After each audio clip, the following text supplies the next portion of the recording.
Соқтан біреуден 1000 теңге алдың ба, анау 1000 теңге деген нәрсе, құрметті жамағат, ол қастерлі деп санаңыз оны. Оның 1000 теңге екеніне қарамаңыз, оның 500 теңге екеніне қарамаңыз. Егер ол беріліп, қайтарылып беру керек болса, оны қайтарып бергенше тыныштық таппасын жүрегіңіз.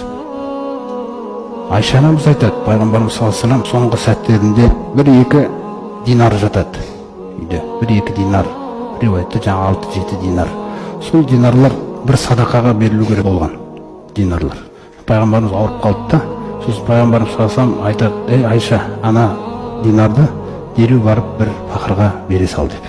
Содан пайғамбарымыз жаңағы есеңгіреп, қатты қиналып, Айша анамыз су дайындап, ана жерде қасында болып, алаңдап, жаңа ұмытып кетеді беруге.